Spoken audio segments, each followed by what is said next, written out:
ఇక మరొక బ్రేకింగ్ చూద్దాం. సాంకేతిక పరిజ్ఞానం ఎంత పెరిగినా మనుషుల్లో కులపుచ్చి ఇంకా పోవటం లేదని చెప్పుకోవచ్చు. ప్రేమించి కులం కాని వాడిని పెళ్లి చేసుకుందని పరువు హత్యలకు పాల్పడుతున్న ఘటనల్లో మరో కేసు వెలుగులోనికి వచ్చింది. ఏలూరు దొండపాడుకు చెందిన దాడిశెట్టి మణికంఠ ప్రేమలో పడ్డాడు.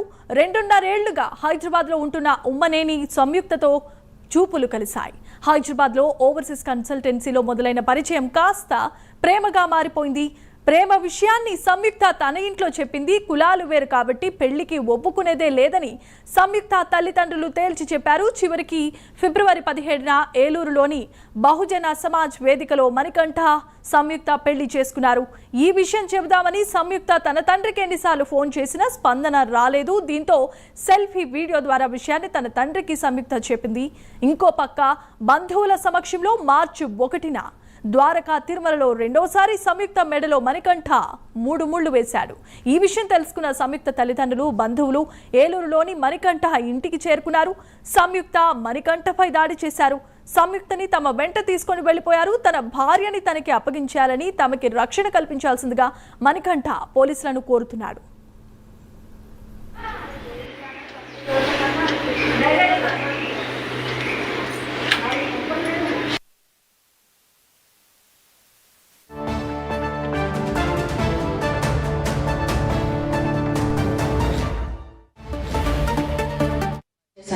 అయినా మీరు అమ్మ నాన్న మీకు చాలాసార్లు నేను ఫోన్ చేశాను, అయినా మీరు ఫోన్ లిఫ్ట్ చేయట్లేదు. ఎన్నిసార్లు ఫోన్ చేసినా కానీ మీరు ఫోన్ కట్ చేస్తున్నారు, లేకపోతేనేమో అసలు ఫోనే ఎత్తడం లేదు. అందుకని నేను ఈ వీడియో తీసి మీకు పంపించాల్సి వస్తుంది. ఈ రోజుకి పెళ్ళి అయ్యి నాకు 10 రోజులు అవుతుంది. నేను మళ్ళీ పెద్దల సమక్షంలో మళ్ళీ పెళ్లి చేసుకుందాం అనుకుంటున్నాను. నేను మా భర్త మళ్ళీ పెళ్లి చేసుకుంటున్నాను పెద్దల సమక్షంలో. రేపు మార్చి 1వ తారీఖు మా ఇద్దరికి పెళ్లి. నా భర్త మీద మీరు నా భర్త మీద లేనిపోని నిందలన్నీ వేస్తున్నారు.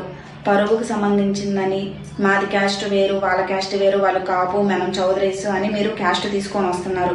ఎన్నిసార్లు చెప్పినా అబ్బాయి క్యాస్ట్ వేరు, మన క్యాస్ట్ వేరు, ఎగ్జాక్ట్ కాపు కాపు కాపు వద్దు వద్దు అని అంటున్నారు. అందుకని నేను నా ఇష్టపూర్వకంగా నేనే ఇంట్లో నుంచి బయటకు వచ్చేసి అతన్ని పెళ్లి చేసుకున్నాను. అందుకని నేను పెద్దల సమక్షంలో మళ్ళీ పెళ్లి చేసుకుందాం అనుకుంటున్నాను. మీరు కనుక ఇది మళ్ళీ పోలీస్ స్టేషన్లని, కేసులని, అతని మీద లేనిపోని నిందలు కనుక వేస్తే ఈసారి డైరెక్ట్గా నేనే వచ్చి మీ మీద కేసు పెట్టాల్సి వస్తుంది.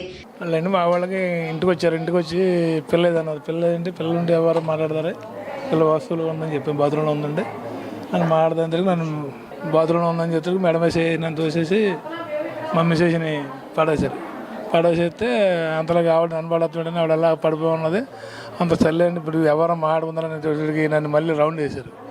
రౌండ్ వేసేసి పిల్లవాడిని కాళ్ళు పట్టుకుని తోడికి, సరే అమ్మాయి బాత్రూంలో ఉంది, వస్తుంది సార్, ఏం కంగారు పడదు, మనం సెటిల్ చేద్దారని తోడికి బాత్రూంలోకి వెళ్ళి అమ్మాయిని బాత్రూంలో మోసం చావుని కడుక్కోకుండా బట్టలు బయటికి లాక్కొచ్చేసేసి మన పంది పిల్లల్ని తీసుకెళ్ళిపోయి కారు ఎక్కిస్తారు. కారు ఎక్కించడానికి పిల్లలు ఏం చేయంటే పైనుంచి పవర్లో దూకేసేసి చేయి పట్టుకొని లాగుతుంటే వెనకబాటున అలా మామయ్యన పిల్ల తండ్రిని దొంగ దెబ్బకు తలకాయ పగల కొట్టేసి వెళ్ళిపోతే పిల్లవాడు సోయి పడిపోయాడు.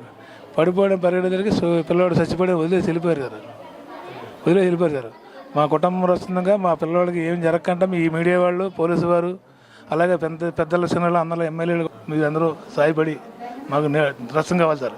ఈ రంగ పిల్ల తండ్రి మేనమామ మా కుటుంబాన్ని ఈదులాగి మమ్మల్ని నవ్వులు బలి చేసి రంగా హాస్పిటల్ బాల్ చేశారు సార్. మీరు అందరూ కూడా ధైర్యం నుంచి మీడియా వాళ్ళకి నమస్తే, పెద్దలకి చిన్నలకి నమస్కారం పెడుతున్నాను.